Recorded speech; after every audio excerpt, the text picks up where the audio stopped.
اور یہ صاحب کیا یہ روایات ہیں، کیا اس طرح سے جمہوری روایات آگے بڑھیں گی، پروان چڑھیں گی؟ جو کچھ بلوچستان میں آج ہوا ہے، کیا آپ کا تبصرہ ہے اس پر؟ دیکھیں بلوچستان کے اس وقت تقریباً 80% سے بھی زیادہ بلکہ 90% جو ایم پیز ہیں وہ سارے کے سارے ایک قبائلی بیک گراؤنڈ رکھتے ہیں۔ مثلا افسر میسانی صاحب ہیں، ان کے ساتھ ہی ریسانی قبیلہ موجود ہے، اس کے ساتھ ساتھ تو نوتیزئی صاحب آئے تھے، ان کا بھی قبیلہ وہاں پر موجود ہے۔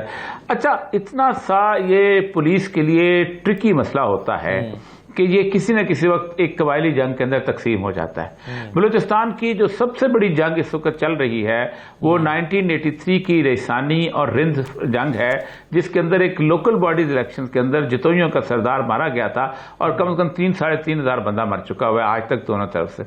دوسری جنگ بھی اسی طرح الیکشنز کے زمانے کی چلی آ رہی ہے، اور وہ تھی کہ جب بگٹی صاحب جو تھے وہ کلپر کے اس کو مارا گیا تھا، اور آگے پہ نواب صاحب کے اپنے بیٹے پہ اس طرح کی صورتحال چل رہی۔ یہ جو لوگ بیٹھے ہوئے تھے، اب پولیس کے لیے بڑا مسئلہ آتا ہے۔ میں چونکہ وہاں ایڈمنسٹریشن میں رہا ہوں، ہم ان لوگوں کو باہر ہاتھ نہیں لگا سکتے، تو اس کو آپ جمہوری روایات سے پرے رکھیں سارا کچھ۔ یہ سارے جان بوجھ کے بیٹھے تھے کہ ظاہر بات ان کو کوئی ہاتھ نہیں لگا سکے گا، کوئی ان پہ آنسو کا نہیں پھینک سکے گا، ان کی چھوٹی سی بات جو تذلیل ہو جائے گی۔ اب وہ وہاں اٹھ کے تو نہیں جا رہے تھے، وہ تو اپنا تسبیح پھیر رہے تھے، اسمبلی صاحب بیٹھے ہوئے، میرا تو دوست ہے اتنے سے۔ تو یہ مسئلہ سمجھ ہے کہ انہوں نے بیسیکلی ایک قبائلی قسم کی صورتحال پیدا کی ہے کہ نام ہے او بھائی، اگر تو بجٹ پاس نہیں ہو اندر جا کے پاس نہ ہونے دو، اس اسمبلی آئے کیوں ہو؟ تو بس بلوچستان کے اندر جمہوری روایات والا بالکل اس کو بالکل جمہوری روایات کا انہوں نے ایک ٹرائبل ایفینٹی، ایک ٹرائبل لڑائی، ایک ٹرائبل صورتحال پیدا کرنے کی کوشش کی ہے، اور ظاہر بات ہے خبروں میں آ گئے، یہی ان کا مقصد تھا اور کیا تھا۔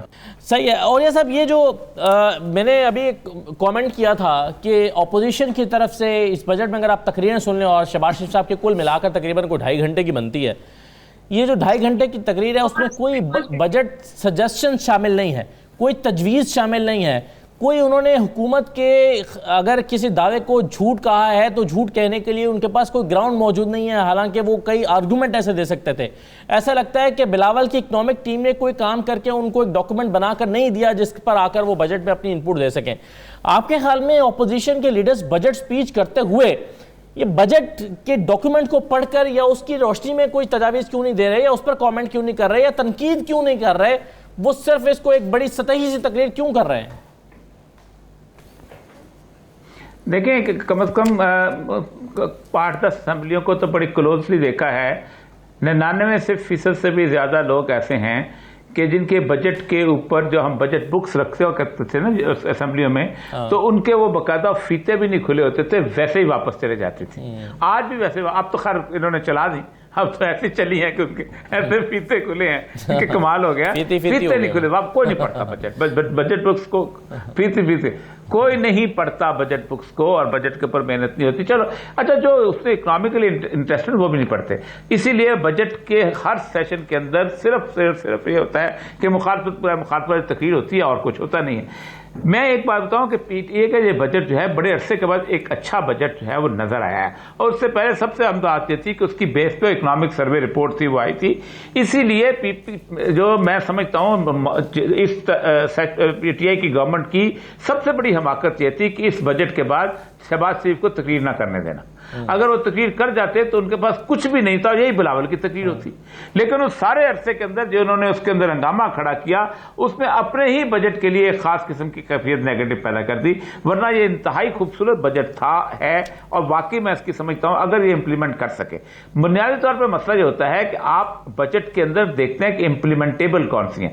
پاکستان وہ بدقسمت ملک ہے کہ جس کے اندر پرانے بجٹ کی چیزیں ڈسکس نہیں ہوتی کہ تم نے امپلیمنٹ کیا کیا، اگلے بجٹ کے جو فگرز ہوتے ہیں اس کے اوپر گفتگو کرتے رہتے ہیں۔ حالانکہ سب سے امپورٹنٹ چیز دنیا میں اس کے سپلیمنٹری گرانٹ کتنی لی آپ نے، کتنے جگہوں پہ آپ نے کیا کیا، کتنا پرانی ایلوکیشن سے ان کو تبدیل کیا، کیا کیا، وہ پچھلے سال کا بجٹ سب سے امپورٹنٹ چیز ہوتی ہے، پاکستان کی اسمبلی میں ڈسکس نہیں ہوتا اور بہت امپورٹنٹ ہوتا ہے۔ لیکن یہ واقعی بجٹ اچھا ہے، اور اس میں کچھ 3-4 چیزیں ایسی ہیں جو اللہ تعالیٰ کی طرف سے عمران خان کو جیسے اور گورنمنٹ کو مل گئی ہیں، جو میں نے کئی دفعہ پہ ڈسکس بھی کیا ہے۔ اب یہ بجٹ جو آیا ہے یہ ان کا بہت بڑا امتحان بن چکا ہوا ہے، اور امتحان اس لیے بن چکا ہے کہ اس کو آپ امپلیمنٹ کیسے کرتے ہیں، آپ اس کو عوام تک ٹرانسلیٹ کیسے کرتے ہیں۔ اگر مہنگائی نہ بھی کم کم کر سکے. میں ایک دفعہ کہا کہ مہنگائی نارملی کم نہیں ہوا کرتی, پرچیزنگ پاور بڑھا دی جاتی ہے, کیونکہ مہنگائی کم کرنا ایک بہت بڑا فنامنا ہے. بہت پیسے کی قیمت پر بڑھ چکی ہوتی ہے, چیزیں اور طرف جا چکی ہوتی ہے, اچانک نیچے آ نہیں سکتی, فیکٹرز بہت زیادہ ہوتے ہیں. پرچیزنگ پاور جب بڑھتی ہے تو چیزیں, جب سپلائی بہت زیادہ ہو جاتی ہے تو چیزیں سستی ہو جاتی ہیں. یہ 2-3 ایسی چیزیں ہیں کہ جو بیسک, لیکن سیریس تھاٹ کرنے والے وہاں پر بھی مسئلہ یہ ہے کہ بہت کم ہے. سیریسنس آف دی اسمبلی جو ہے نا, یہ پاکستان کا سب سے بڑا مسئلہ ہے, اور اس کی بنیادی وجہ یہ ہے کہ صرف اور صرف 4 سال گزارنے کے لیے آتے ہیں. اور میں ایک بتاؤں آپ کو کہ صرف ایک ایکسرسائز کریں, میں سچی بات بتاؤں, میں بیداری سے سائیکالوجسٹ دیتا ہوں کہ روز رات کو اپنا اپنا کلپ جو ہے نا, رات سونے سے پہلے دیکھیں کہ اسمبلی میں لگ کیسے رہے تھے اس وقت, اور صبح سویرے آرام سے اٹھیں, اب سوچیں کہ ہم کیا تھے. اوریہ صاحب, ابھی علی گوہر بلوچ صاحب نے ہمیں بتایا کہ بجٹ تقریر کے پہلے ہی جملے سے احتجاج, اور ہر سال احتجاج یہ ایک پارلیمانی روایت کا حصہ ہے اور اس کا بھی ڈائیگرام طے کیا جاتا ہے.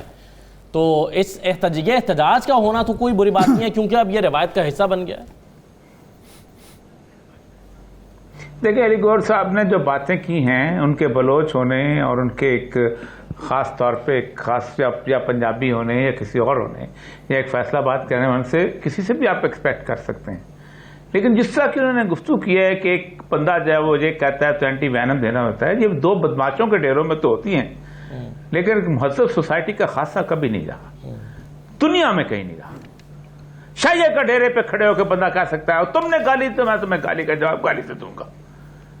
سیدنا علی سے کہا فلاں لوگ تم پہ گالیاں دیتے ہیں, فرمایا جو ان کے پاس ہے وہ دیتے ہیں, جو میرے پاس ہے میں دوں گا.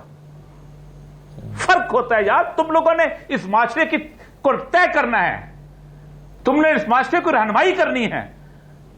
تم لوگوں کو, ان لوگوں نے سلیکٹ کیا اس بات کے لیے کہ تم لوگ مشعل راہ ہو, تم چراغ ہو, تم 22 کروڑ لوگوں کے لیے ایک ایگزامپل ہو. یہ تو میں لاہور کے اپنا گوال منڈی میں اور اپنا پنڈی کے کسی اور شہر میں اور اس کے اپنا کسی جگہ جا کے, کراچی کے کسی اس میں لیاری میں جا کے سن سکتا ہوں یہ باتیں. مجھے کس لیے سناتے ہو کہ اس کی اینٹی, آپ کا تو قد اس وقت بڑھتا ہے جب آپ کہتے ہیں کہ گالی اس نے دی, لیکن میرے رسول نے کہا گالی دینا فسق ہے, میں فاسق نہیں ہو سکتا ہوں. جی, اللہ کہتا ہے میں فاسقین کو ہدایت نہیں دیتا, رسول کہتا ہے گالی دینا فسق ہے. ہم فاسق بننے کو تو یار کھڑے ہو جاتے ہیں کیونکہ دوسرا دیتا ہے. کسی جگہ تو یار رکو اس ملک کے لیے, خدا کے لیے. یار یہ 22 کروڑ لوگوں نے آپ کو ووٹ دے کے, آپ کو پھولوں کے ہار پہنا کے, آپ کو زندگی پتہ نہیں کیا کیا کہاں جا کے کھڑا کیا ہوا ہے. آپ مجھے کہتے ہو کہ میں گالی دینے والے کو گالی دوں گا اور میں یہ اخلاق سکھاؤں گا پورے 22 کروڑ لوگوں کو.